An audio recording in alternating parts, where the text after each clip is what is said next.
To movers and shakers. दोस्तों, भारतीय cricket team का हौसला बढ़ाने के लिए बहुत सारी ऑडियो कंपनीज ने ढेर सारे गानों के कैसेट्स मार्केट में निकाले। अब भला हम एमएनएस वाले कैसे पीछे रहते, सो हमने भी एक गाना तैयार कर डाला। राम कसम। सचिन रे तुम तो कुछ खेलो, वो कप को जीत लाना है। न बैटिंग है न फील्डिंग है, वहां से जीत के आना है। सचिन रे तुम तो कुछ खेलो, वो वर्ल्ड कप जीत के लाना है। लड़कपन फील्ड में सोया, जवानी एड में खोया। वो वर्ल्ड कप देख कर रोया, वो वर्ल्ड कप देख कर रोया। वही किस्सा पुराना है। सचिन रे तुम तो कुछ खेलो, वो वर्ल्ड कप जीत के लाना है। Our guest tonight are Sadhna Sargam and Rajiv Verma. But before I give a loud round of applause to Shahrukhi and the Rubber Band.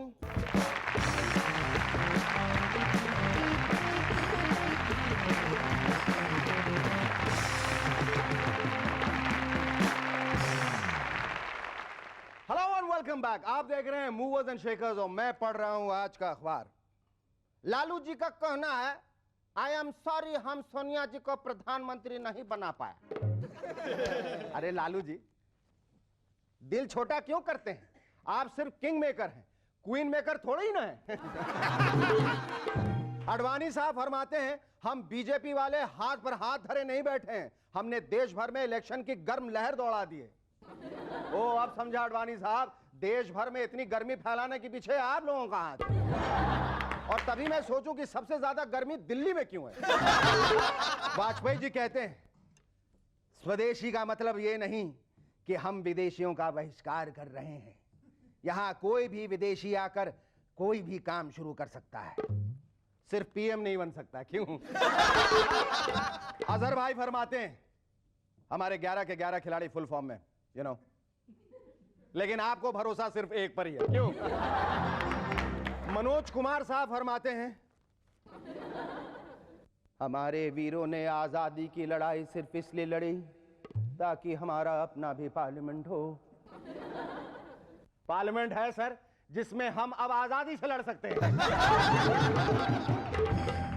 Allahabad की मिस मधु वर्मा इन दिनों नेताओं के भाषणों पर एक किताब लिख रही। उनका कहना है, लालू जी के भाषण सबसे ज्यादा इंटरेस्टिंग है। इस सिलसिले में जब उन्होंने लालू जी से पूछा, सर आपको भाषण की तैयारी के लिए कितना वक्त लगता है, तो वो बोले, वक्त का क्या मतलब है, ये तो भाषण की लंबाई पर डिपेंड करता है। अगर 10 मिनट का भाषण देना हो तो 2 दिन की तैयारी करनी पड़ती है, अब 20 मिनट का हो तो पूरा 4-5 दिन लग जाता है। और सर अगर भाषण 2 घंटे का देना हो तो 2 घंटे का। हम अभी तैयार हो, चलो कहां देना है भाषण। पता चला है इलेक्शन की तैयारी के कारण आजकल सीताराम केसरी जी छोटी मारुति कार की बजाय सेकंड हैंड एम्बेसडर कार लेना चाहते हैं। इस सिलसिले में वो पुरानी कारों के एक डीलर के पास गए और बोले, मुझे एम्बेसडर कार में कोई पुरानी और सस्ती चीज दिखा सकते हैं? इस पर डीलर बोला, बिल्कुल दिखा सकते हैं, इस कार में बैठ जाइए, शीशा सामने ही लगा हुआ।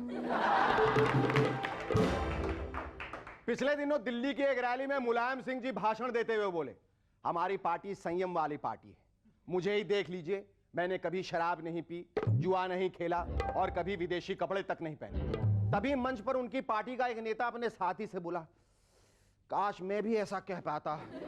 इस पर उसका साथी बोला, कह ले मेरे भाई कह ले, वो भी तो सिर्फ कह ही रहे हैं।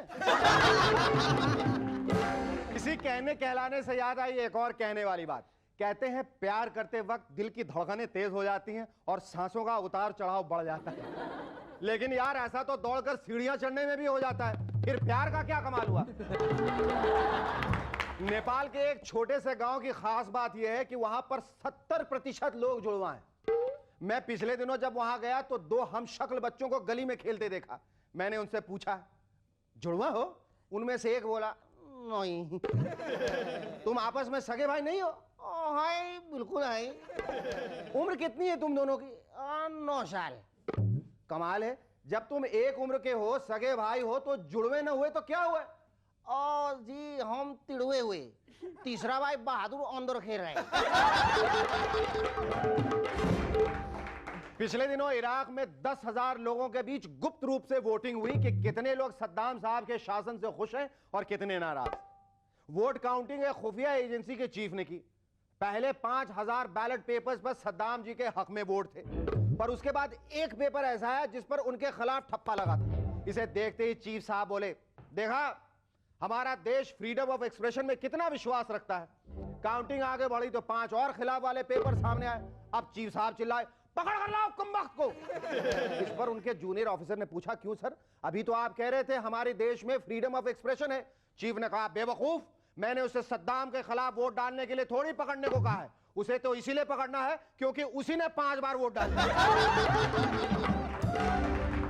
इंग्लैंड के पीटर मार्टिन की एक रिसर्च के अनुसार महिलाओं की बजाय आदमी लोग कहीं ज्यादा इधर की बातें उधर करते हैं, और वो भी मेल पॉलिटिशियंस। वाह मार्टिन साहब, एकदम सही फरमाया आपने।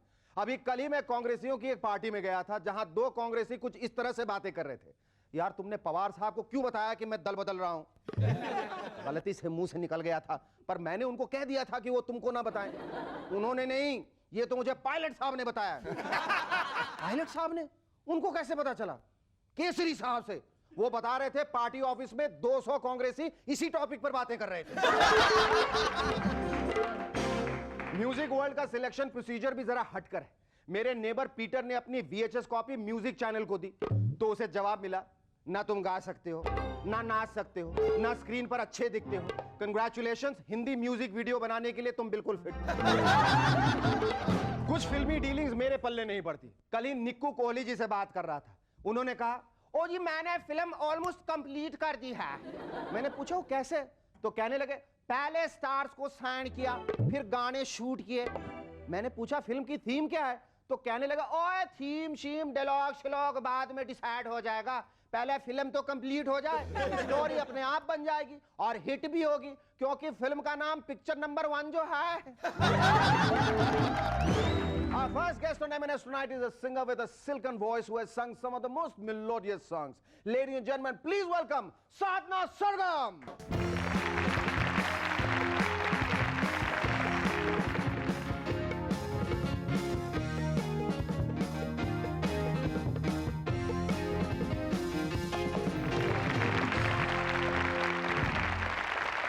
साधना जी, यहाँ हमारे शो में आने का बहुत बहुत शुक्रिया। जी मुझे बहुत खुशी हुई आपने मुझे बुलाया। Thank you so much.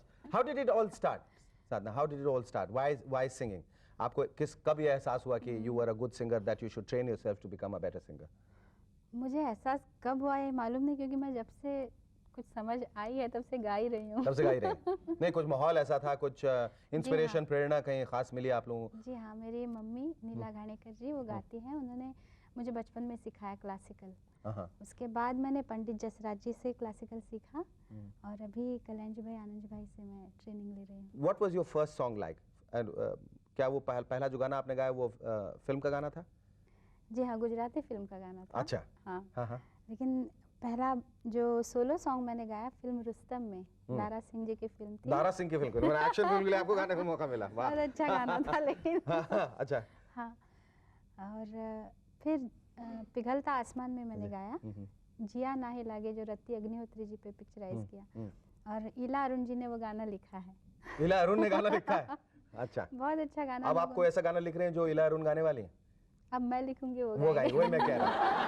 साधना, जो जिन फिल्मों के लिए आप गाना गाती हैं, आपकी क्या ये कोशिश रहती है कि आप वो फिल्म जाके देखें भी? नॉर्मली हैपेंस के रिलीज के बाद आप वो फिल्में जाके देखती हैं? पहले होता था, अभी नहीं होता। अभी नहीं होता, बहुत मसरूफ हो गई हैं। हाँ, you become overly busy. You know, honestly, to tell you the truth, Jo Jeeta Wahi Sikandar is one of my favorite films, and so is the song Pehla Nasha. I would love you to sing that song for us. ये जो आप गाती हैं इतने सारे गाने, उसमें से कुछ पॉपुलर हो जाते हैं, कुछ आप बाहर जब स्टेज शोज के लिए जाती हैं, यू सिंग, तो खास फरमाइश जो है वो कुछ गानों के लिए आती होगी। हाँ। लेकिन वो अक्सर क्या फिल्मी होते हैं या कुछ क्लासिकल गाने भी होते हैं? मैंने जब लंदन में फर्स्ट टाइम गई थी मैं, कल्याण जी भाई, आनंद जी भाई और अमिताभ जी का शो था, तो उसमें फिल्म बेस्ड क्लासिकल गाना गाया था। फिल्म लेकिन- बेस्ड क्लासिकल। जी हाँ, ईमानदार फिल्म का गाना प्रकाश मेहरा जी की फिल्म है। उसमें गाना सुरेश वाडकर जी, अलका याग्निक और मैंने गाया है। अब स्टेज पे वो गाना गाना था और है वो तान वान है, उसमें सरगम और सब है, पूरा क्लासिकल अंदाज है उसका। तो मैं और अलका बहुत डर रहे थे, नहीं नहीं नहीं गाएंगे यार, लोग अमिताभ जी को देखने आए यहाँ क्लासिकल तो डर था कहीं बूइंग ना हो जाए, कहीं हाँ। है ना, हूटिंग ना हो जाए। आ करके ही नीचे आना पड़ेगा ऐसा। बिल्कुल बिल्कुल मतलब लगा। लेकिन सबने कहा कि नहीं नहीं ये गाना है, क्योंकि अपना इंडियन म्यूजिक है क्लासिकल, बिल्कुल बहुत अच्छा है। हम लोग अगर इसको ढंग से पेश करेंगे ना तो लोग पसंद करेंगे, और बिल्कुल। वैसा ही हुआ। उसके बाद इतनी तालियां, इतना अप्लॉज मिला और वंस मोर मिला, और तब जो लगा था, तब जो मजा आया था, बहुत अच्छा You लगा। would definitely like to hear that song. Definitely, most definitely, can't miss that. कभी ऐसा हुआ कि सुबह रियाज कर रहे हो, खिड़की खोला, सारे पड़ोसी सुन रहे हैं, सारे पड़ोसी भाग और गए। जिस दिन नहीं भागे नहीं, और जिस दिन मतलब साधना रियाज नहीं करते उस दिन सारे पड़ोसी कंप्लेन करने को आ जाते हैं। कंप्लेंट नहीं, कभी कभी कहती है कोई नीचे से, आज तू केला ने मराठी में कह दे। आप कंपटीशन में कितना ज्यादा बिलीव करते हैं? Now there are so many singers who are coming, और आपका तो मतलब इन गानों के अलावा एक you have cut an pop album as well. तो क्लासिकल बेस्ड सिंगर्स के लिए पॉप काटना अपने आप में क्या पाप होता है? शास्त्रीय संगीत तो हमारे संगीत की बुनियाद है, तो बुनियाद अगर अच्छी हो तो कोई भी ढंग का, कोई भी रंग का गाना गाने आना चाहिए, ऐसा मुझे लगता है। और पॉप ये गाने जो- कैसे डिसाइड किया आपने, और किस किस्म का एल्बम ये है वो? विंग्स म्यूजिक की तरफ से आ रहा है, ओ माय लव इसका टाइटल है, और मुझे लगता है लोग पसंद करेंगे। जरूर पसंद करेंगे। आप गाए, लोग ने पसंद करे, ऐसा हो ही नहीं सकता है। Are you carrying the cassette और सीडी और एनीथिंग? अभी तक मार्केट में बाहर नहीं आया? नहीं आया अभी तो पब्लिसिटी भी अभी नहीं शुरू पब्लिसिटी हुई। नहीं हुई, लेकिन पब्लिसिटी शुरू हो गई समझ लीजिए। हाँ जी। लेकिन इस वादे के साथ कि मतलब मैं कि जब भी वो कैसेट बाहर आएगा उसकी पहली कॉपी आप मुझे देंगी। बिल्कुल। Okay, thank you so much, you are lovely talent. Our second guest on M&S tonight is an architect turned actor who has built up his acting career brick by brick. Ladies and gentlemen, please welcome Rajiv Verma.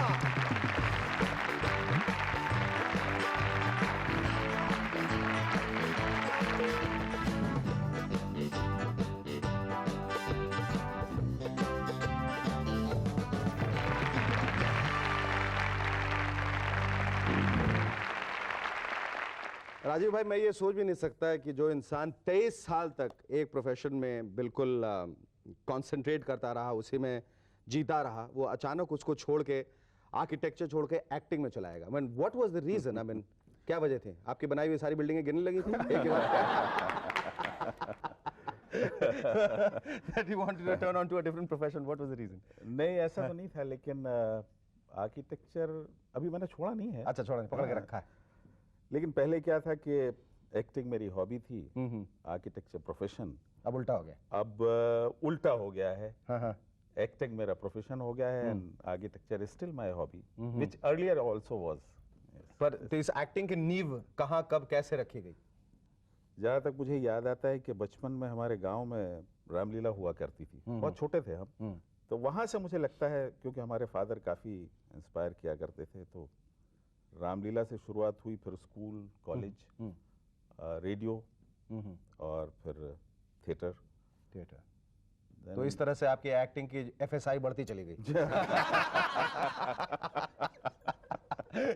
पर theatre से जुड़ने के बाद आपके दिमाग में कब ये बात आई कि अब ना, I must move to Bombay, I mean that's the mecca, that's the place I should be and I should start acting in films and television serial? इत्तेफाक से 86 में जब ये दूरदर्शन और इनके चैनल्स वगैरह बढ़े, तब मुझे चुनौती वो के लिए, इत्तेफाक से नहीं, बड़े सोच समझ के बढ़ाए गए थे।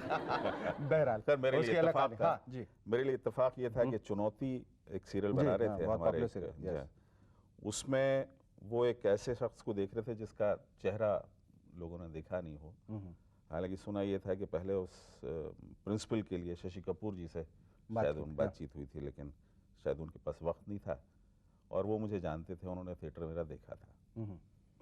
तो प्रिंसिपल शास्त्री का जो कैरेक्टर था उसके लिए मुझे उन्होंने इनवाइट किया, और मैंने थिएटर की तरह, मैंने सोचा ये भी एक थिएटर की तरह एक्टिंग का मौका मिल रहा है, तो मैंने वो एक्सेप्ट कर लिया। उसके बाद से एक के बाद एक, फिर फिल्म की, फिर How did you get your first film?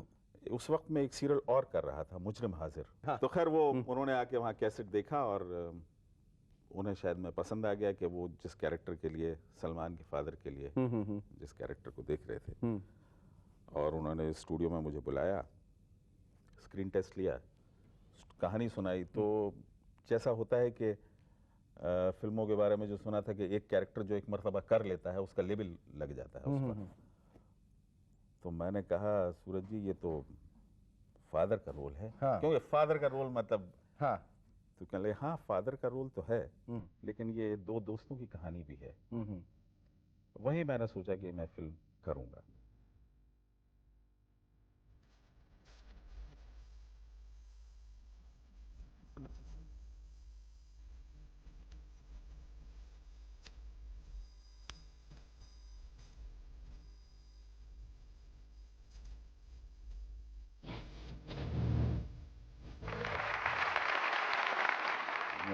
और मुझे उसकी एक ख़ास चीज़ ये याद है कि उसका मुहूर्त शॉट मुझ पर लिया गया था। बहुत तो खूब। वो तो आपने कभी ऐसे इस बात पे गौर किया है कि दूसरे फिल्म डायरेक्टर्स को जाके बताएं कि जब भी मुझ पे मुहूर्त शॉट लोगे this is going to become one of the biggest blockbusters? You think about that and you answer me after the break. Don't go by, stay tuned. We'll be back in a moment to chat some more with Rajiv Verma.